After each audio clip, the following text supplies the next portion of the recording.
Mic check 1 2. It's the Y2K collector, and shout out to those of you who joined my lives. I said lives this weekend because I did go live a couple times over the weekend. So shout out to all of you who joined those live video sessions. I was able to actually talk with some of you who have been following the channel for quite some time, and it's just fun. It's just fun in there. I plan on doing those a little bit more.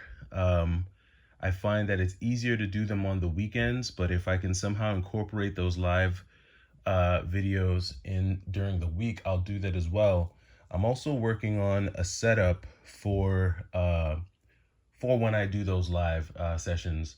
I'm thinking about finding like some streaming software, putting a computer into my game room to be able to better stream some of the games that I play on the big screen. But even if it's just as simple as me kind of aiming the camera at my CRTV and just getting some gaming in while talking to you guys, then that is something that I will do as well. But just wanted to jump on here this morning just to really quick give like a quick announcement to anyone who's okay with paying, a little bit below retail or close to retail for retro games. GameStop's website is now flooded with retro games again. And we know that this will typically happen once like a promotion is over, once, they're no longer doing like a 4 under 20 for 40, or once they're like buy two, get one ends. Miraculously, all of these games just appear on their website and are available. I haven't really done a whole lot of, game hunting, or haven't done a lot of pickups the past few days. Ever since the last few games that I ordered in April came in, it's been kind of a chill May. But I did happen to go on their website, I want to say over the weekend, either Friday or Saturday, and I was just browsing just to see like if there was any change. And one of the first games that I saw when I went on their website was a copy of Pokemon Silver. And I was like, no way. I was like, I figured once I clicked on it that it would say not available or verify address, which typically means that it's not available. But it allowed me to add it to my cart and check out. And so I'm going to wait and see what comes in the mail. It's supposed to be coming in the mail. I'm sure it'll arrive one day this week. I ordered it with like a GameCube game and another game, and we'll see what I actually get in the mail when it arrives. Now, on one hand, a big part of me isn't expecting much. I'm thinking that it may just be a fake copy of Pokemon Silver. Um, and if it is, no biggie. I'll just take it back to the store and let them know you guys mailed me a fake copy of Pokemon Silver. But there is a part of me that does have some faith that it might be real, because almost every Pokemon game that I have in my collection, I got from GameStop, and they're all reals. That includes Pokemon Gold, Pokemon Yellow, Pokemon Red, and Pokemon Blue.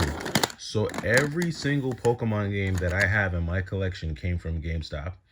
And I got all of these this year. So um, I kind of have a little bit of faith that what they send me might be legit. I think it would be really interesting if I were able to get like all of the like first generation Pokemon games from GameStop. That'd be pretty crazy. And I'm thinking about doing a video just kind of highlighting a lot of the handheld games that I've gotten from GameStop this year, because it's been a lot. I mean, it's been 4 Pokemon games. Just looking in this loose box, you've got Kirby Tilt and Tumble. That was a GameStop pickup. You've got Resident Evil Gaiden. That was a GameStop pickup. Pokemon Emerald was not a GameStop pickup. This was actually a trade. So we'll move that to the side. But you've got Dragon Ball, Hamtaro Ham Ham Heartbreak, um, Sword of Mana on the Game Boy Advance, right? So I've had like a lot of success. Battletoads, this was a pickup from this year. So far this year has been pretty good with the GameStop pickups. Mega Man Extreme wasn't a GameStop pickup. I actually got that at a retro game store. But overall, Donkey Kong Country, that was GameStop. What else do we have in here?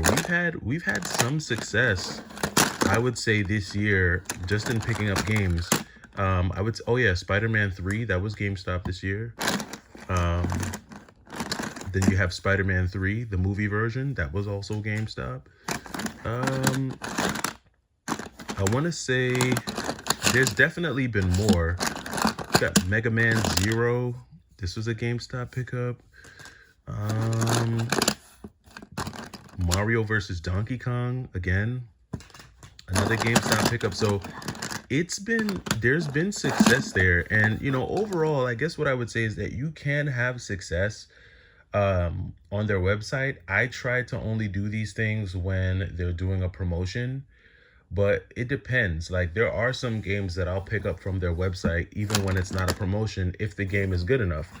So typically if it's like, well, these three, the yellow, red, and blue was picked up during a promo, but the gold, yellow, and blue were picked up during a promo, but red I just happenly found at a store. I walked into a store, they had it in the drawer, and I picked it up because it's kind of hard to find real copies of these games. They're faked so much that when I find them, I'll snag them. And usually GameStop has them for anywhere from 10 to like $20 under market value, because usually they have them for like 42 bucks or 45 bucks. So I went ahead and picked those up at that time. But you can get some good deals from there. My main thing that I've always said, and I've said it on the channel a number of times, is I just wish they wouldn't change things up when the promos come. If you guys have the games, just leave the games on the website during the promo. You'll get more sales that way. Granted, they may not be able to maximize what they could get for the game, which I get. That's the whole point of profits, right? They want to maximize the value that they're getting. But it's just a little bit of a bummer when that they're sitting on certain games, but because they don't want to sell them at too much of a discount, they just hide them. And there are certain games that they're always going to make available, regardless of if there's a promotion or not. But it just sucks when promotions end and the website gets flooded. And right now the website is flooded. If you want GameCube games, they've got Super Smash Bros, Paper Mario, Mario Golf. They've got Sunshine, Luigi's Mansion, Wind Waker, all of like your big name GameCube games. They've got them on the website. And to be honest, a lot of those copies are probably complete in box and in really good condition, because they always have copies of those games, which tells me that they probably just have a really high inventory of those games. Like, I don't think those games are based on trade-in. I think they just have those games in their warehouse somewhere, and they just kind of drip feed them out on their website. Same thing with some of the heavier hitting Gen 7 games like Silent Hill Downpour, Lollipop Chainsaw Massacre, the Transformers games, Deadpool. I'm just trying to think off the top of my head. Just a lot of those games for the 7th gen that can be a little bit pricey. All of a sudden, those pop up back on the website. And then you'll even see, like right now, they've got Super Nintendo games, Legend of Zelda, Street Fighter, all types of stuff. So like I said, if you don't mind paying market price or close to market price for retro games, jump on their website. They probably got something for you there. Or you can just wait for them to do another promo. It seems like they're doing them back to back to back. They have done like 3 promos back to back. It felt like they were running a promo for the entire month of like April going into May. So we'll see. But just figured I'd shoot that heads up to you guys. Wishing you all a happy Monday and a successful week. I will catch you in the next video. It's the Y2K Collector. Take it easy.